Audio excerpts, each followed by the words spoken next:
Hey, Fitzy here, back at it again with another one. It's question and answer time. I'm going to have to put on my spectacles for this one. So, off the end of the nose, the old man look. I asked a bunch of questions there last week on one of the posts and see if anybody had any questions to ask me. And I'm going to go through a few of them here now and see what I can answer for you guys. Okay. I'm not going to get into names because some of them are hard to pronounce, so I don't want to pronounce too many wrong names and whatnot, okay? Okay, here's one question. How did the rack and pinion come out that you made for 66 Mustang? Did it end up with bump steer problems? I'm not 100% sure. I have driven the car. I've driven it to storage, went down the road, there was no issues. I haven't had it on the highway. I haven't had it out tested and everything. The Mustang is going to be coming back now probably in about a month. Yeah, about a month or so. I got to finish that car. I'm bringing that back and I'm getting it painted.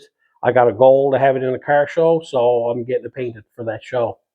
Who were the people that inspired you? That's a good one. Growing up around here, some of the local car guys, we have Bill Norris is one. He was a car builder that builds a bunch of cars. He always watches my channel, and I watched some stuff that he built years ago, and he built stuff from nothing, and it was pretty cool. Me and him are really good friends today. It was pretty cool to see what he was building. He's one. Fellows we have another local guy that has a custom shop here, Brian Murray. He's built a lot of custom cars over the years. I enjoyed him stuff. Metal fabrication stuff? No. Rust repair? No. A lot of that I just picked up on my own. I bought a lot of bodywork books when I was a kid. We never had, around here, you never had custom builders, a lot of them and stuff like that. Most of the guys that inspired me, I never met till later, till I was in my late teens, 20s and stuff like that. I never found out who they were. Most of my time was in books and magazines. That was the inspirations that I had. And it was never like one particular person. It was like I'd see a car or an idea of how something was done and it'd catch my eye. And, that's basically what inspired me as a young kid. I always loved cars right from a very young age. It was all I was ever into. From as far back as I remember, it was cars, cars, cars, cars, and to this day it's been the same thing. Can I use 030 flux core welding wire to cut and butt?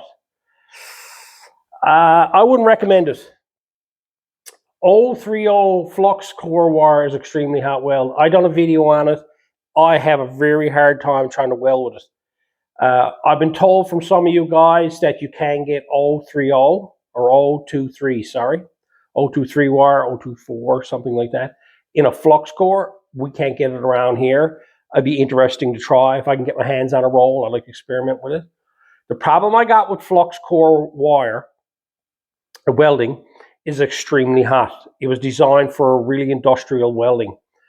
Trying to weld panels in it. And a lot of you guys are welding up a lot of modern vehicles. And what I mean by modern vehicles, we're talking about 1985 and up. The metal in that is extremely thin. It's all recycled metal. Welding that stuff, you can be done. Guys are doing it. There's a couple of fellows. If you go through the video that I done on flux core welding and read the posts, the comments underneath it, there's a number of guys there made some very interesting posts that have used flux core and know how to use it and used a lot of it and got the hang of it. I don't recommend it for anybody that's starting off doing body work, doing welding. It will frustrate you. If you're just going to patch something up, overlap everything and tack weld it together, fine, you can probably do that. But if you're planning on doing cutting button, what you're going to end up doing, you're going to end up burning away the material that's there, and it's going to very, very be frustrating, especially if it's something that you're just getting into. I highly recommend putting the gas on it with 023 wire. For grinding on welds, I use, let me see what to say here. I believe you said you use 40 grit to remove paint. Do you use 20 grit for metal grinding? No, I use 24 grit. The grinding pads that I use,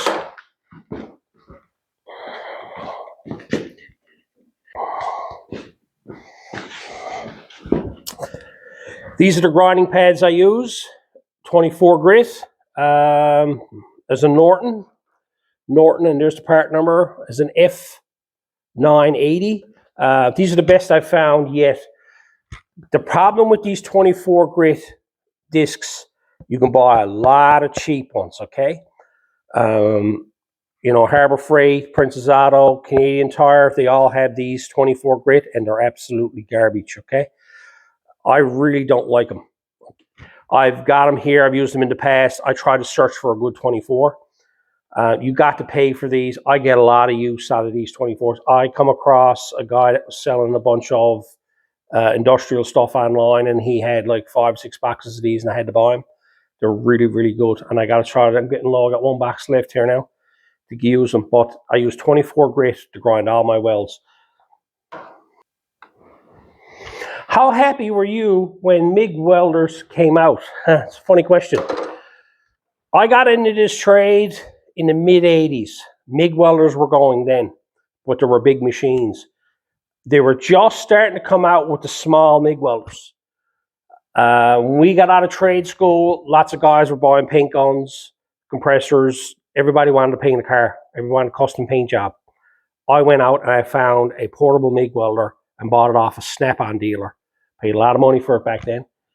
And that's where I got started to it. And that was, everybody wanted to get in when they come out of the body trade, wanted to get into painting. I wanted to get into the welding part of it, fabricating and stuff like that. And I bought the welder from the very beginning. Be honest with you, I've never accidentally welded. I've only done it in trade school way back in the day. I haven't done it since. I've always had a MIG welder ever since the very beginning of the trade. How did you get into drag racing? That started with street racing, didn't it? We go back to high school, and I met my buddy Bob Madigan. He's the guy with the Chevy II. We'll get into that now in a minute. We started knocking around. He started introducing me to street racing, the car clubs in town, stuff like that, and then we got into it. We did some street racing back in the day. I had an old 68 Javelin. I did a bit of that. He had a 72 Chevelle and a 71 Chevelle, but the 72 I think he had first. And we done a bit of racing in that on the highway, and that's where it all come from. And I can tell you, it's a bug. Once you get it, you can get away from it. I've been away from it now for 20 years, and I'm back at it again, trying to get back into it. It's always there. Once you get a taste for it, it's always there. And so I've had it since I've been, I'm going to say 15, 16, 17 years old. That's when I got the bug for drag racing. Here's a question. Tony, I have 3 questions for you. How old are you? What is your number 1 dream car? What's the one bodywork tool to not skimp on for a hobbyist restoring their own car?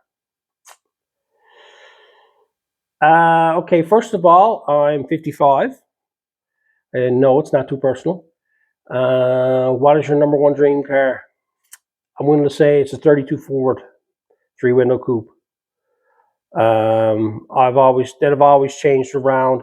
One of the reasons why I moved away from dreaming about the 32, because I got a chance to sit in one, and they're not a big car. I love hot rods. I'd love a 41 Willys gasser, or an Anglia gasser, right? I love that aero car, that style car. That's probably my dream car there. I was never into muscle cars. Okay, what else? The number 1 body work tool that I would not skimp on, I'd say it's a MIG welder. You can use claw hammers, pieces of steel, screwdrivers, vice grips. You can makeshift everything to hammer a piece of steel together. But if you, go out and buy a cheap flux core welder and don't put gas with it, you're very going to have a lot of trouble trying to learn. Okay, if you want to learn how to weld, MIG weld, starting with flux core is not the key. I would highly recommend, getting a small bottle of gas and buying a 110 welder that is not too cheap. Like, you don't have to buy the expensive one. The Harbor Freight and them got them middle of the road type ones. You don't need this great big MIG welder and stuff like that. All I tell everybody is the same thing. Make sure it got dials on it. Okay, it's just a simple little thing. Some of them you got 2 switches on them, high, low, 1, 2. They're garbage. Okay, make sure they got dials on them and they takes gas. Okay, if that's basically it. If you can find a good little welder for yourself, everything else will come in time. You won't have no troubles with, hammers and stuff like that. Cheap hammers will work. I've used claw hammers for body tools and stuff like that. But to me, a MIG welder, a good quality MIG welder, is where I would not scrimp and save. All right. Hey, Fitzy, you ever do any fishing? Sorry, no. I spend too much time at cars. I love the country. I love in the woods. I'd go in there and I'd go next to the pond next to the fella. The last time I threw a fishing pole, threw a rod, it was with my father, and I was about 9 years old.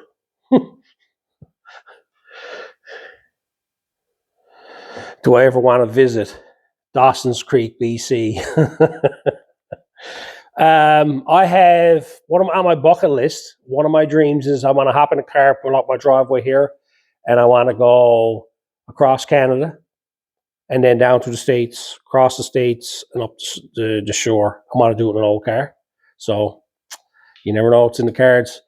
That would take like 3 months to do, and I don't know if it'll ever happen, but that's bucket list dream, and I'd love to be able to do that and just take in car shows and different things, but do it all in an old car. Anybody can fly anywhere.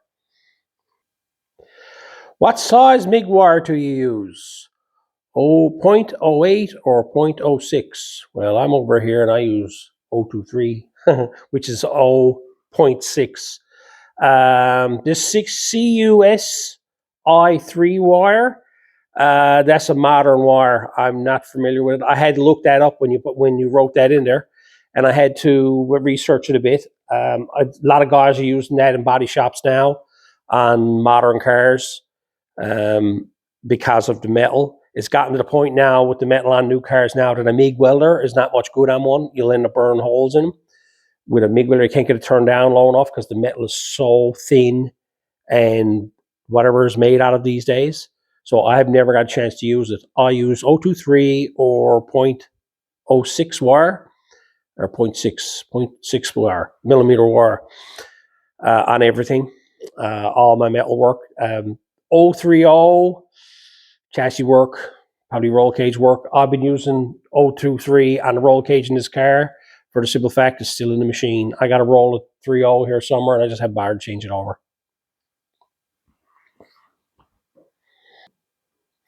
Hi, is Fitzy a nickname? Sort of. My name is Fitzpatrick, Tony Fitzpatrick. Fitzy comes from way back when we grew up on the street. We had 4 or 5 Tonys on the street, so everybody had to have a distinguish. You couldn't just call out Tony on it. And mine became Fitz. And then Fitzy just come on afterwards, and I've been called that since I spent grade 8, grade 9, somewhere around there. I've always been called Fitzy. Well, here's a good one, good question. You clearly have a strong drive and motivation for your craft.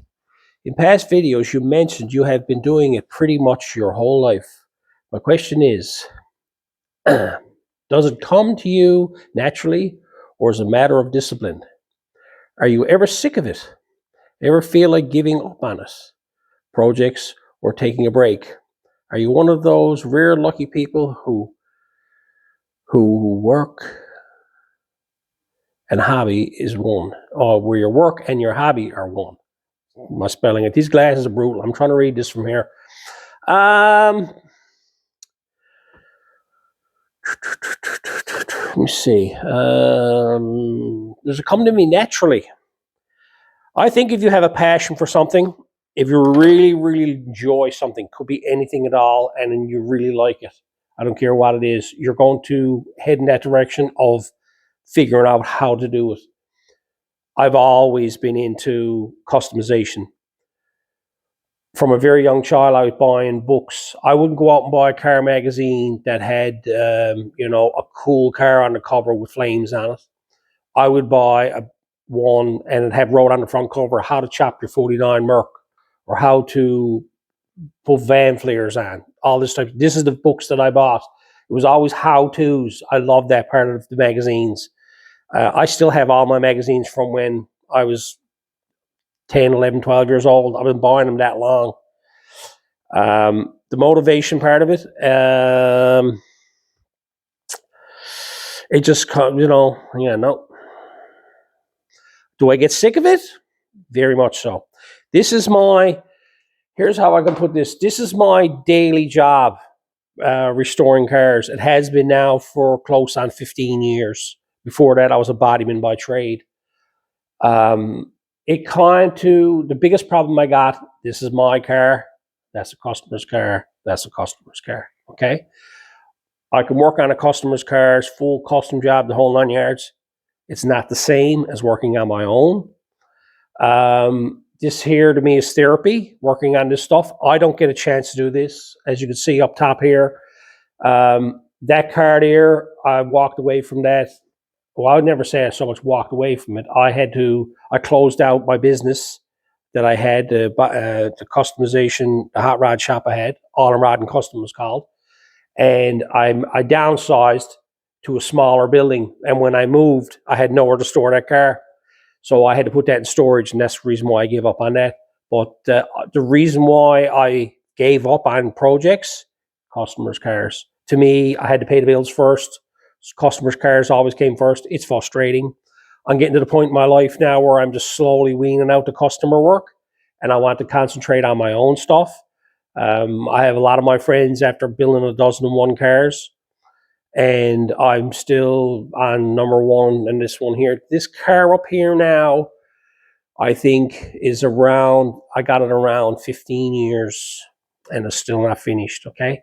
I've been really pushing this car. I've been giving myself motivation to finish a car. Because of you guys and these channels, I'm able to do that, okay? Having this as a hobby is a great thing. Having it as a lifestyle, it gets frustrating because you only got two hands, and I've gotten to the point now where I'm pretty busy, and there's always someone looking to get work done. And I need to make a living and all that type of stuff. So my stuff always goes on the back burner. I'm here lately now getting closer and closer to the spring, and I got a few jobs I got to get out the door. And it's like the whole point that the first thing pops in my mind is shove that back in the corner, okay? But I'm trying to stay away from that. It can be frustrating at times working on cars all day. There's some days I come home and I just won't go out here. I just won't go at it because I get up in the morning and I come out in the garage and I work on cars. I cut and weld, I cut and weld, I cut and weld. I come in supper time, I have supper, I come back out in the garage at night time, I cut and weld, I cut and weld, okay? It's different for other people because they go out, they got their day job, sitting behind a desk, driving a van, working in an office, that type of stuff. They come home in the evening, they have supper, they go out in the garage, they cut and weld, they cut and weld. There's a total different things. My day job is my hobby. So it can get frustrating and overwhelming. But I'm at this now 30 odd years, and I don't think I'll ever get away from it. I'll always be picking and poking at a project. When is Krusty going to be ready for racing? Where are you racing it? Yeah, we'll be racing in Avondale, our local track here, or Eastbound Park it's called in Avondale. I'll be racing it there. When is it going to be raced? It won't be this year, I can guarantee you that.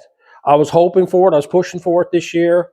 It's just like, again, work gets in the way. Stuff comes around. You're trying to get stuff done.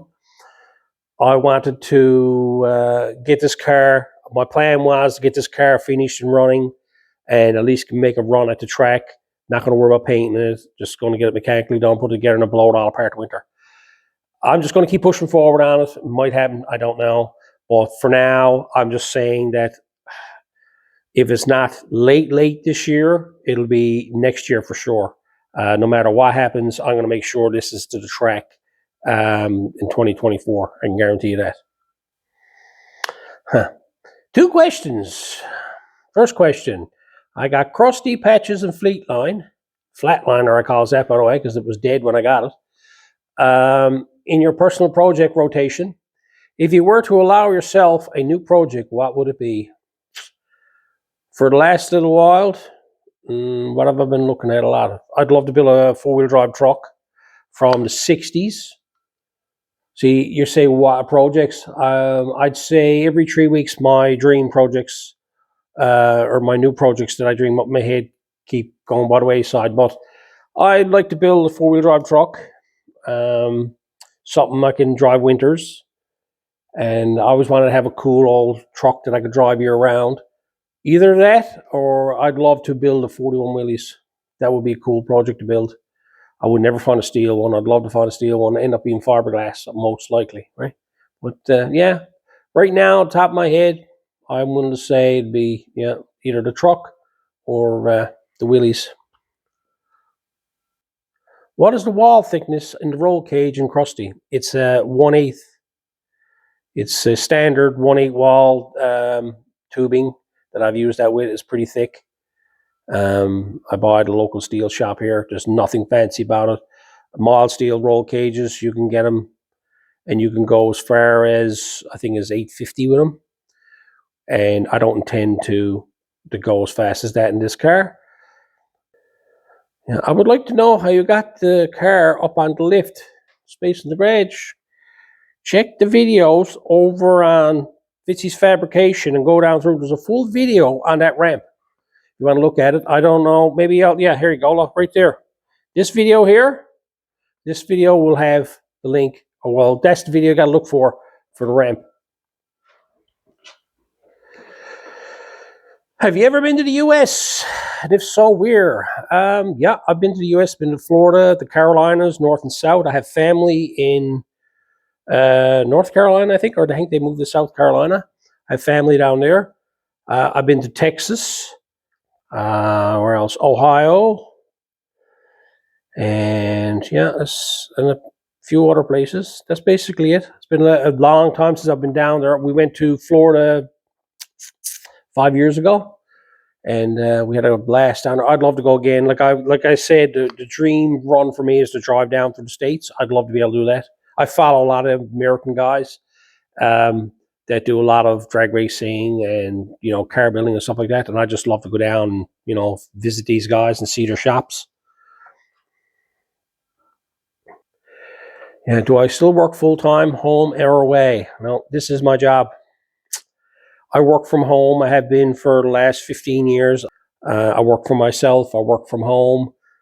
And I call it semi-retired because, I make a living. I don't make a fortune.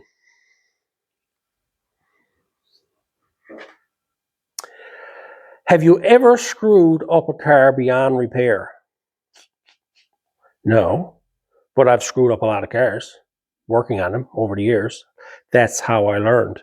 Okay. Let's think. Something that I done that was really bad. Yeah. I can't think. I managed to pull myself out of everything. And every time, one thing about metal fabrication is when you work on something, you screw it up, you figure things out, you fix it, and then you know it for next time. That's the easiest way to do it. I've never got into a car and done any major work on it to the whole point and just stood back and went, nope, that there's not going to work, that type of thing. I've tried to repair a number of cars over the years that were really rough and basically had to walk away from them and get clear of them, more or less for the reasoning of my own sanity.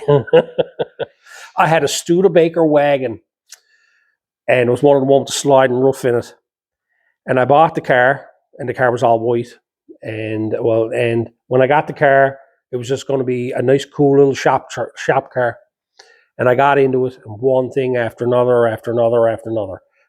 There's never been an arc welder or stick welder, oxyacetylene, that touched that car since 1963, because that's the year the car was. The whole car was put together with nuts, bolts, and screws.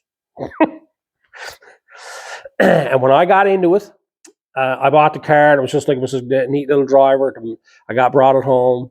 I got it for a steal, and it didn't run. When I got it running, the motor was gone. Put a motor in it, let it sit out the door for a year, brought it back in, motor was seized up in it because I left it outside.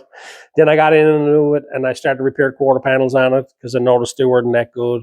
I cut them off. They were rough.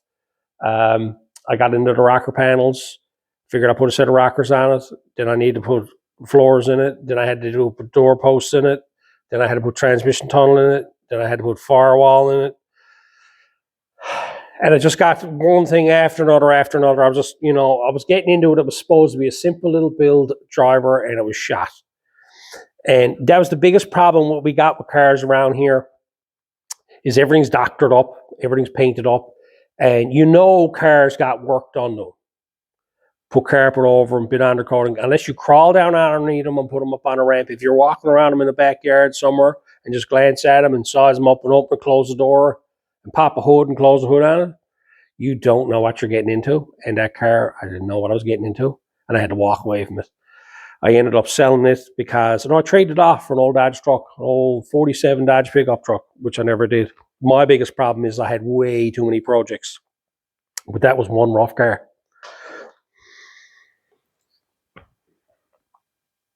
Oh yeah, we see you use an English wheel here a lot lately. But a lot of people don't have one. And how can we get by without having an English wheel? I went over this on a number of early videos. One thing I've always did when I've scrapped cars and stuff like that, I hung on to a lot of crown panels. I would recommend that. I prefer to do it that way. If you got to build panels, I would go search for rough skins or a good form. The biggest problem I got is today's cars are junk, okay? For using for fabrication. They're so thin. 70s cars, 60s cars, 50s cars. I've cut the roofs off them. I've cut the doors off them. Square body Chev trucks. The roof on a square body Chev truck is a perfect door skin for a Model A Ford, okay? I've done them a number of times. You can take it. They got a real nice crown on them, and they're nice and square and flat. And you can get two door skins out of a roof skin off a Chev pickup. I prefer to use that way. That's what I would do. You can get a small bit of a crown into a panel by hammer forming it, just by hammer it down onto a flat piece of steel or into a bag. When you hit metal, it stretches. You can stretch it a small bit. It's very hard to do a real nice crown panel. If I got to make anything big, it's either going to be done in an English wheel, or I'll find a crown panel that I would use to make the section. Where is that to? In the intro, there's a section there where I'm crossing a bridge. It's an old train trestle just out past Terranova. It crosses over, I can't remember now the name of the lake or the river, but it's a big old train bridge, and it's converted over now that we can drive across it. The train tracks here in Newfoundland are ATV friendly. That's what they're built for now. We can drive right across the island on ATV. Newfoundland's become very popular with the mainlanders. They come here on ATVs. They get the boat. They get on the boat on the other side on an ATV. They come across on the boat. They drive across the island, and they get the boat on this side of the island and go home. And you can do that. You can go right across the island on an ATV here, and it's the old train tracks. And them bridges, like you see in the intro, there's lots of them right on across the island. Any chance you can give history on the Chevy II that's in your intro? That Chevy II is owned by a good friend of mine, Bob Madigan. That's the fellow that I told you I started drag racing with. We go back 30 years for sure. Yeah, we went to trade school together. He did mechanics. I did body work. We street raced together. We drag raced in Argentia. We drag raced in Clarenville. We haven't raced in eastbound yet. I'm getting back into it again. But that Chevy II, we built that car back in 2006. And it was something we put on to build together. I'll be putting up a bunch of pictures here of the cars when we're building it. He's been racing it since then.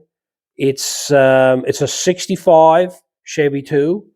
And I have a little shout out here now. We've been trying to hunt down, if you see pictures of and here you can see the front of the car. We cannot find a set of headlight doors for 65 Chev. Okay, and we had the headlight pots, but we don't have headlight doors. 65 Chev, 1 year only.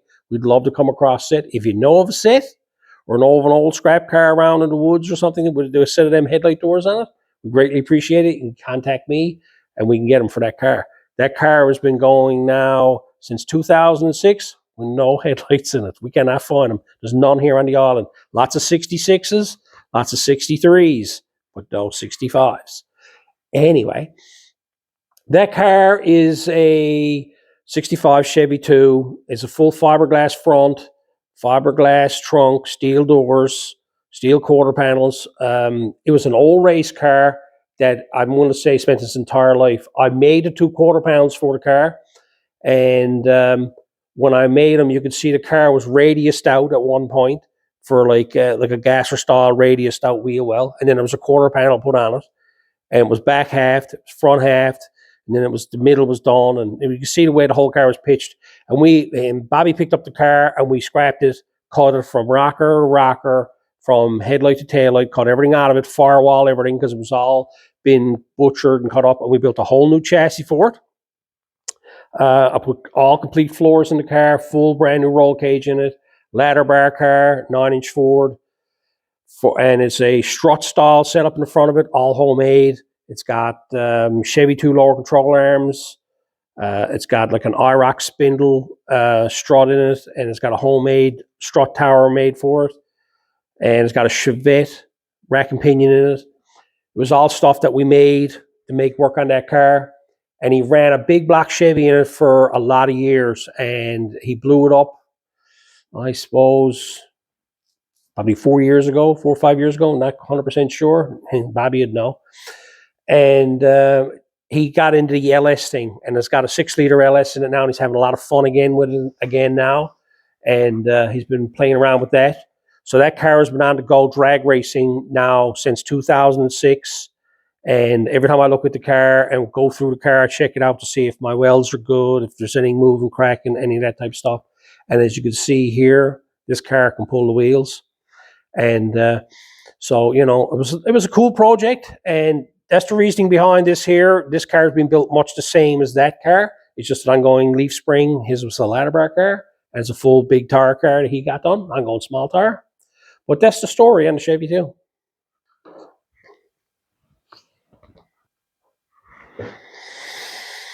What training and experience did you get in school that helped you gain your skills and knowledge for doing bodywork?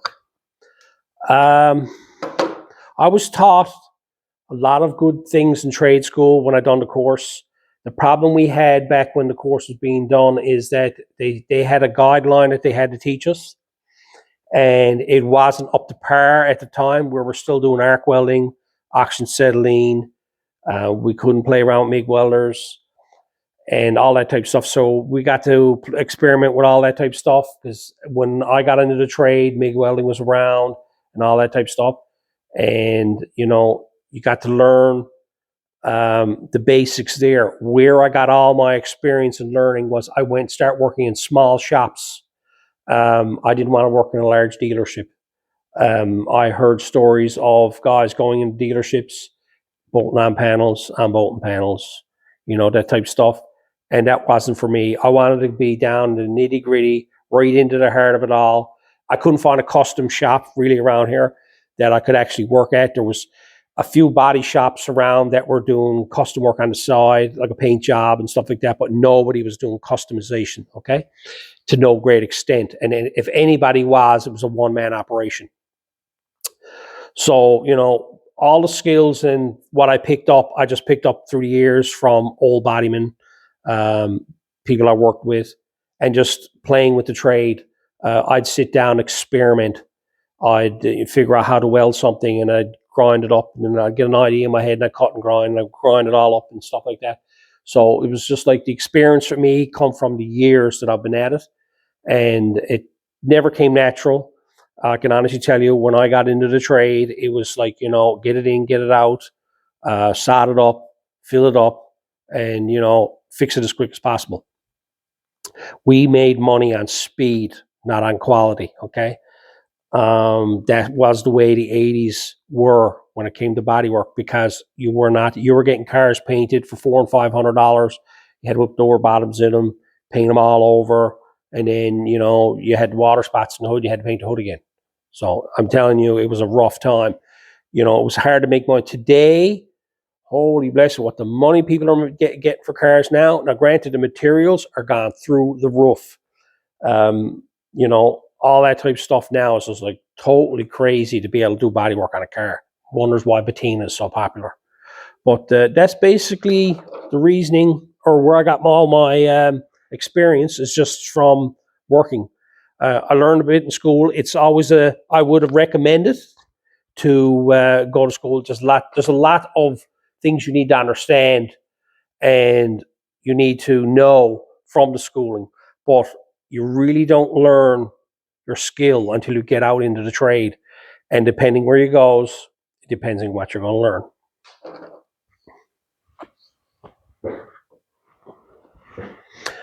Your best drag strip time. Let's go back to 1997. Yeah, no L. Well, there was LSs on the go. It wasn't very popular. There was no turbo stuff on the go. Bit nitrous on the go.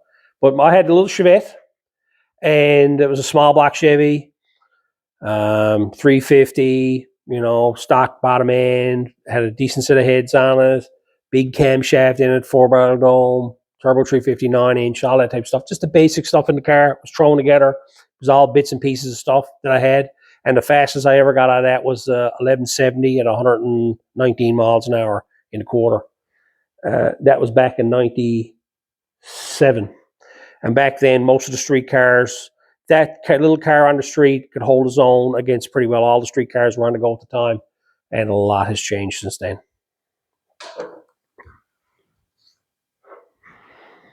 Is there anything you find challenging to get over there on the island? Everything. One of the biggest challenges over the years that I found is that you couldn't chroming. You can forget that. Chrome a set of bumpers. It's a lot more now, but like you'd had to ship it off, ship it back, get it chromed, and it had to go to Ontario to get chromed. That was extremely expensive. Tires, white wall tires, extremely expensive to land here. Shipping is atrocious for us. The way Canada works is that everything is shipped from anywhere in Canada, and it goes to Toronto. Everything goes through Toronto, and then it'll go from Toronto to Halifax, Toronto to Vancouver. But it won't go from Toronto to Newfoundland. It goes from Toronto to Halifax to Newfoundland. That's the way everything goes. So everything has to be unloaded in Halifax, loaded up again, and loaded and sent over. And that's the problem we got around here, is that when things are shipped in, depending how it's shipped, right, it's very hard to get. Oh, I'm telling you, it is a nightmare. Everything is hard to get here. That's the reason why I make everything, and I try to design and build as much as I possibly can. You can buy everything these days, but I can guarantee you that if you went out and bought $20,000 worth of parts, it's going to cost me $40,000 to land them here.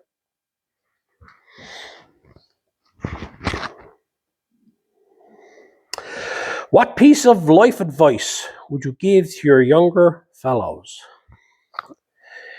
Get your hands dirty. That's it.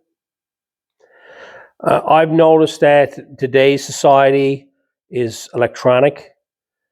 There's the trades of any sort that are hands-on, anything like that. It's very hard for anybody. Nobody wants to be at it no more. Nobody wants to do body work. Nobody wants to be a mechanic. Everybody wants to sit down and play on a computer all day. And it just seems to me that anything at all that involves working with your hands, that is getting lost. So if I was to say any young fella, work with your hands. Find something to go at. If there's woodworking, engine building, body work, metal fabrication, any custom building, all that stuff, you got to work with your hands. That's all I'd say. Find something, work with your hands, and learn.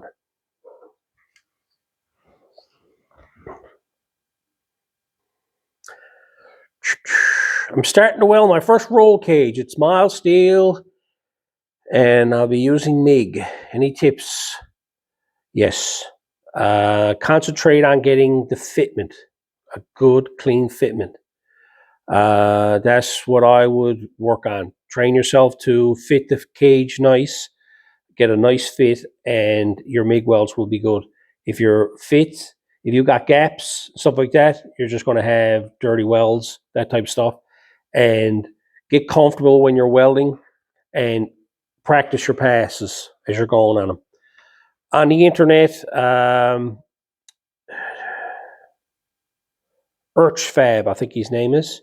He's got a YouTube channel. He's from England, and he has a lot of really good videos on mild steel welding of roll cages and how to MIG weld them and stuff like that. He has a lot of good tips, and I've after using a number of them. If you want to check him out, he's on YouTube. Fab.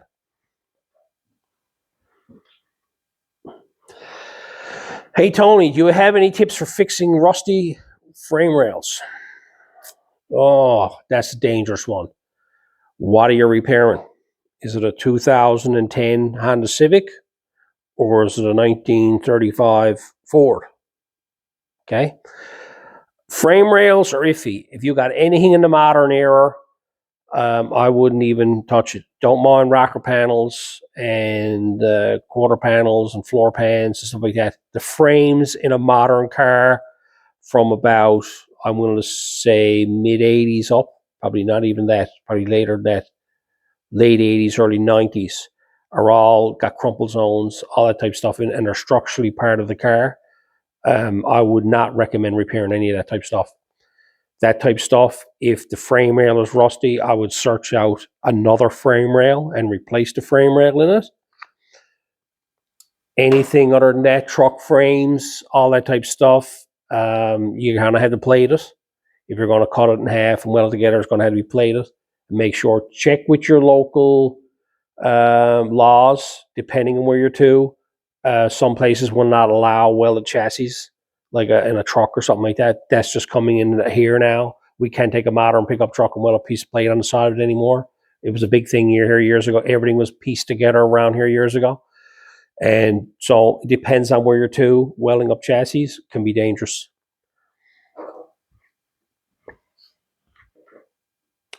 Fitzy, in your area, is there inspections of old cars have to pass? You use salt on the roads. How many months of the year is good cruising weather? Yes, there's inspections here. For all vehicles got to be inspected. Usually the way it works, as long as you own the vehicle, it has to be inspected once. So when you buy the vehicle, you get it inspected. And then as long as you own the vehicle, you just get a license every year. That's the extent of that. Do we use salt on the roads? Hell yeah. A lot of salt on our roads up here. And we're surrounded by water, so there's salt in the year. How many months of the year do we get the cruising weather? I'd say we got May, June, July, August, September, October, say. 6 months of the year we probably got for cruising weather. And it never ever bothered me. I would think that you would think that you can't cruise all the time. I really look forward to springtime. I really look to car season. I really look forward to building cars in the wintertime. I know for a fact when summer comes and we're out cruising, I don't want to be working on cars. I don't want to be fixing up my car. And that's what winters were for. And, build a car in the wintertime, summer comes, cruise. That's it. And so that's why I enjoy one of the things I like about having the 6-month season and then having 6 months of winter is that you got your building season and then you got your cruising season.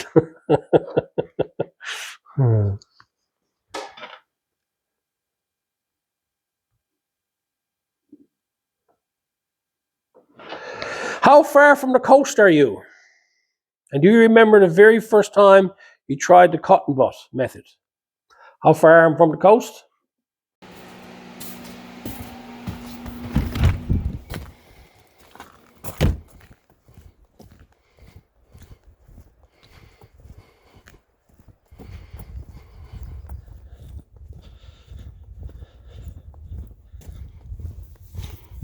I'm living up here now about, I'd say 17 years. This is the end of my driveway, right here, okay? You go to the end of my driveway, there's the road coming down to my house, and there's the Atlantic Ocean.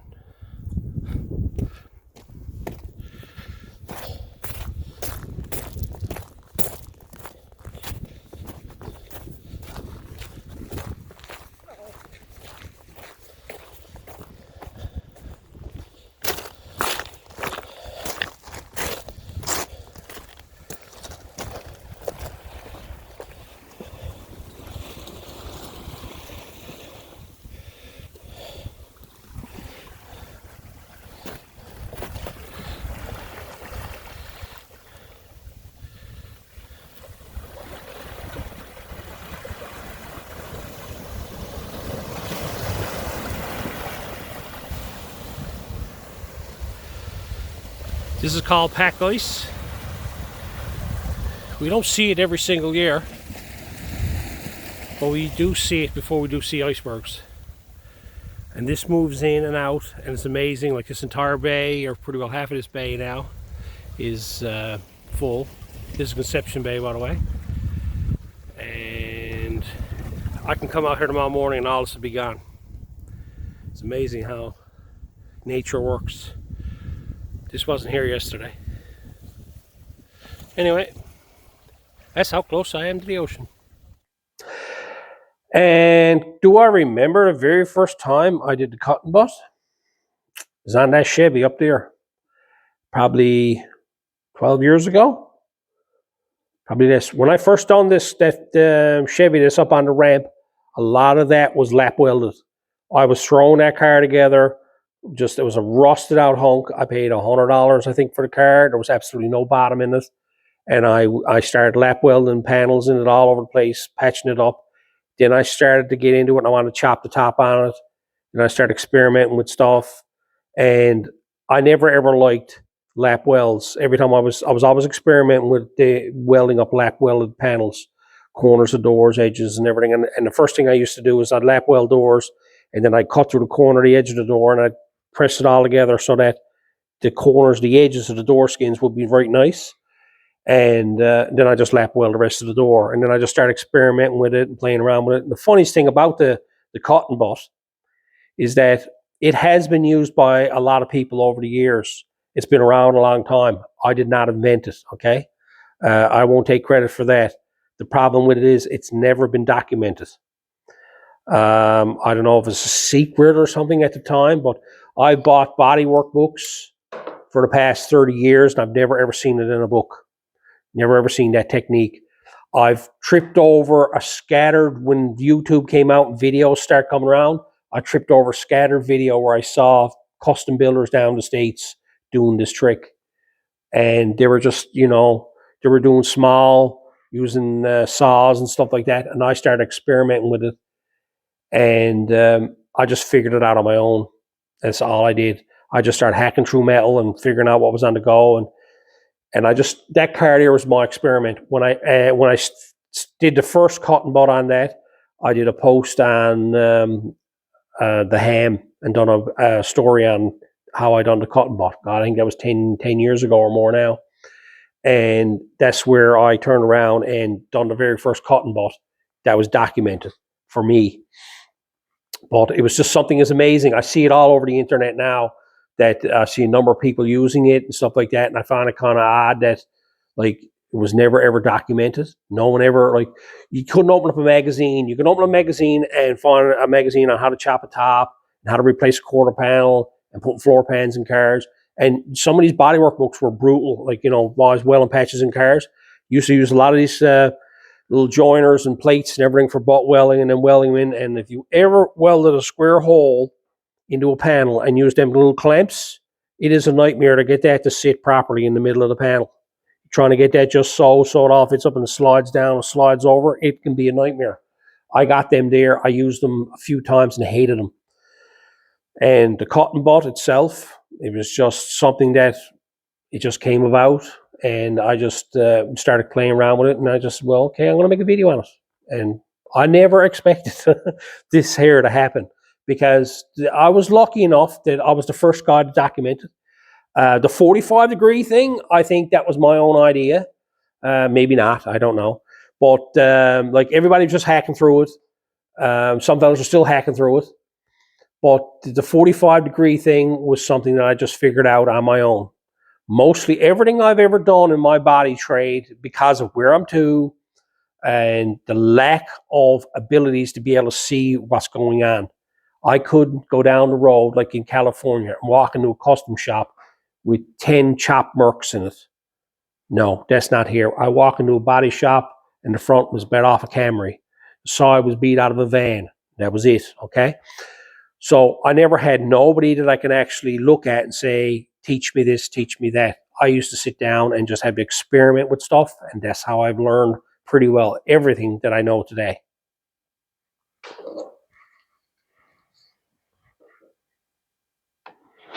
What is the first car you ever did body work on? That's a cute one. I think I was 13 years old, maybe 12. Could have been 12. Yes, I was younger than that because I built a garage when I was 13. I built a garage when I was 13. And I bought my first car when I was 15.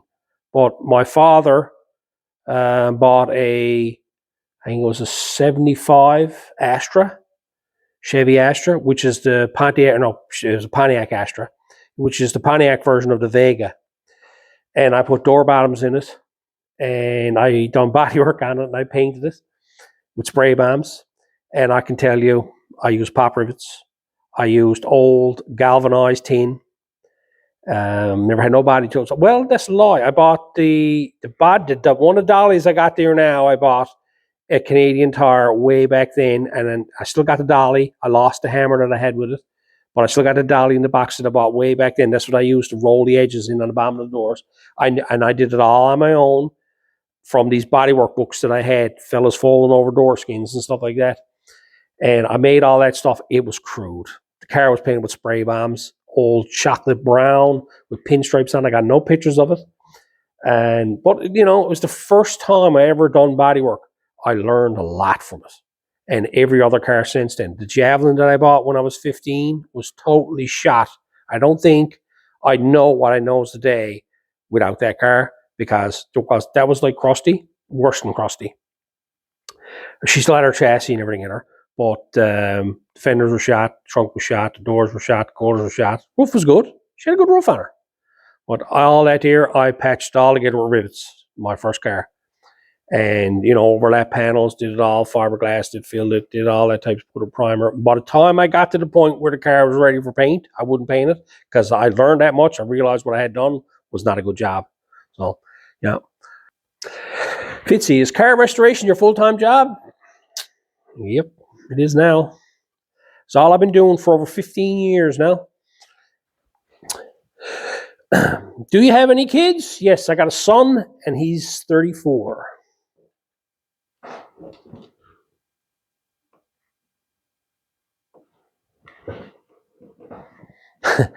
What are some of your favorite foods other than bologna and beans? Wings and chips. Yeah. Pizza, another good one.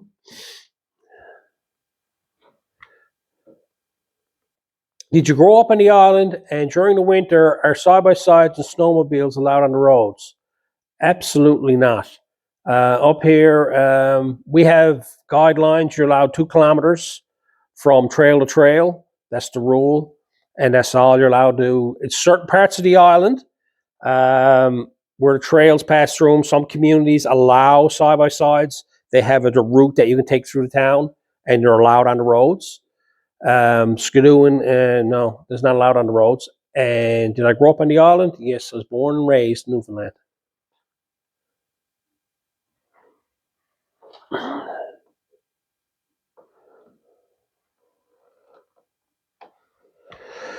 Anyway, I'm going to stop it there. I think that's enough questions for tonight. I enjoyed that. That was a lot of fun. Some of the questions are quite interesting. I'm going to do this more often. And what I'll do is I'll put up a post like this here, question night or something like that. And I'll put up another video with, say, questions and whatnot, and I'll ask questions, because there's a lot of questions on all my videos, and I can't go through all of them. I just assume keep it all in one area. That's what I'm doing here tonight. I can just go down through it and answer the questions at hand. But it was a lot of fun, and I hope you enjoyed it. And until the next time, we'll see you on the flip side.